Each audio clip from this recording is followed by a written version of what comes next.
Halo mahasiswa, Dani Juhandi di sini. Ketemu lagi di perkuliahan Ekonomi Sumber Daya Alam dan Lingkungan. Pada video kali ini, saya bakal jelasin tentang analisis dampak lingkungan. Nah, yang bakal saya jelasin dalam video ini ada 4 sub pokok. Yang pertama yaitu tentang latar belakang AMDAL, yang kedua tentang pengertian ANDAL dan AMDAL, dan yang ketiga yaitu maksud dan tujuan ANDAL, dan yang keempat yaitu tentang penyusunan AMDAL. Yang pertama, kita masuk kepada latar belakang AMDAL.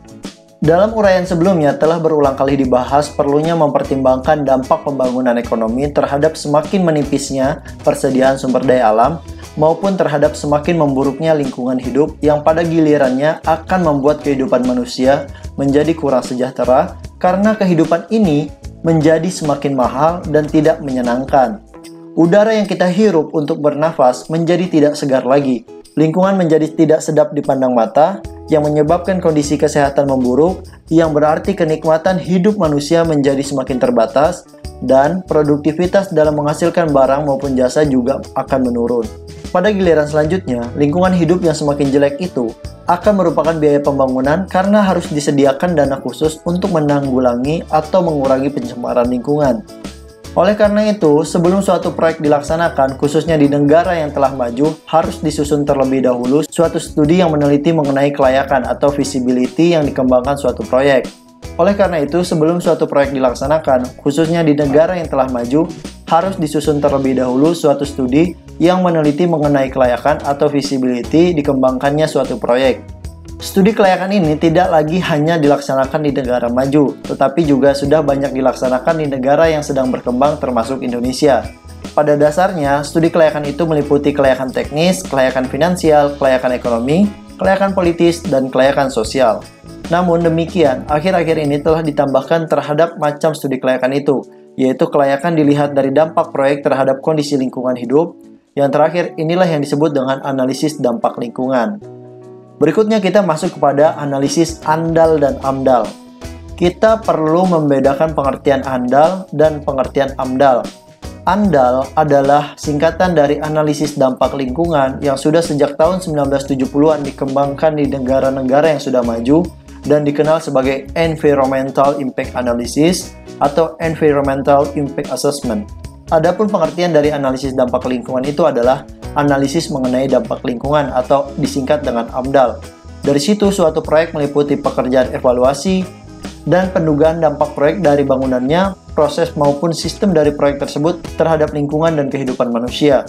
Dalam menganalisis dampak lingkungan itu dilakukan pendugaan mengenai apa yang akan timbul, tidak terbatas dampak yang sifatnya negatif saja, tetapi juga dampak proyek pembangunan yang positif. Artinya yang berupa manfaat dari adanya suatu proyek tersebut. Yang dimaksud dengan lingkungan adalah lingkungan hidup di mana suatu kegiatan atau proyek dilaksanakan, berarti segala sesuatu di sekitar objek kegiatan yang saling mempengaruhi. Adapun segala sesuatu yang ada dalam suatu lingkungan dapat dibedakan menjadi dua, yaitu sumber daya alam dan sistem hubungan antara sumber daya alam tersebut. Sebenarnya sebelum ANDAL dilaksanakan, terlebih dahulu harus dilaksanakan penyajian informasi lingkungan atau disingkat dengan PIL sebagai suatu studi untuk memperkirakan kemungkinan timbulnya dampak suatu kegiatan, apakah kegiatan yang akan dilaksanakan itu memerlukan analisis dampak lingkungan atau tidak. Jadi, PIL merupakan suatu telaah secara garis besar mengenai kegiatan yang akan dilaksanakan, kondisi atau rona lingkungan awal dari kegiatan tersebut, kemungkinan timbulnya dampak dan rencana pengendalian dampak yang negatif. Oke, berikutnya kita masuk kepada maksud dan tujuan ANDAL. Dari penjelasan sebelumnya sudah jelas kiranya bahwa tujuan atau maksud ANDAL dibuat adalah agar dapat diperkirakan apa yang akan terjadi dengan dilakukannya suatu kegiatan atau suatu proyek, sehingga nantinya dapat dilakukan tindakan-tindakan yang perlu untuk menanggulangi atau mencegah kemungkinan timbulnya hal-hal atau dampak negatif terhadap lingkungan. Dengan kata lain, akan dapat dilakukan tindakan-tindakan pengelolaan lingkungan yang baik. Nah, itulah maksud dan tujuan adanya analisis dampak lingkungan. Berikutnya, kegiatan pengelolaan lingkungan akan dapat dilakukan setelah disusunnya rencana pengelolaan lingkungan sebagai hasil dari analisis dampak lingkungan. Analisis dampak lingkungan seyogyanya dapat dijadikan sebagai satu-satunya pedoman dalam pengelolaan lingkungan. Sebab nantinya setelah proyek pembangunan itu dilaksanakan, banyak faktor yang semula dianggap tidak berubah akan mengalami perubahan. Atau perkiraan terjadinya dampak mungkin tidak seperti yang digambarkan sebelumnya.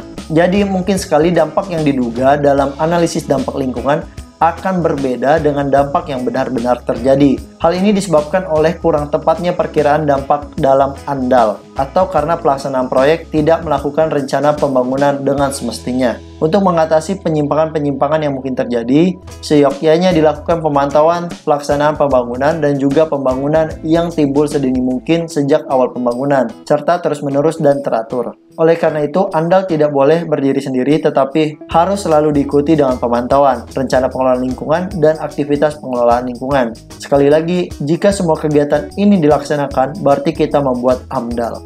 Oke, sudah paham ya? Berikutnya, penyusunan AMDAL. Langkah-langkah yang harus ditempuh dalam menyusun AMDAL yang pertama yaitu membuat langkah pendahuluan.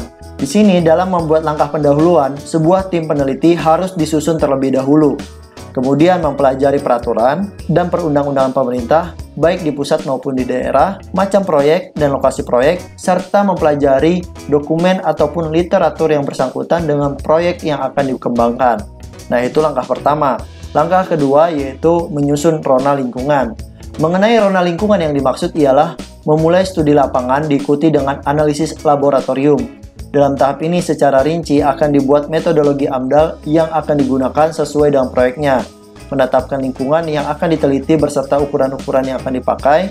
Di samping itu akan ditetapkan pula metode analisisnya. Setelah itu pelaksanaan tugas lapangan dan analisis laboratorium dilaksanakan. Berikutnya langkah yang ketiga yaitu membuat dugaan dampak. Membuat dugaan dampak terhadap lingkungan yang mungkin timbul dari adanya proyek tersebut.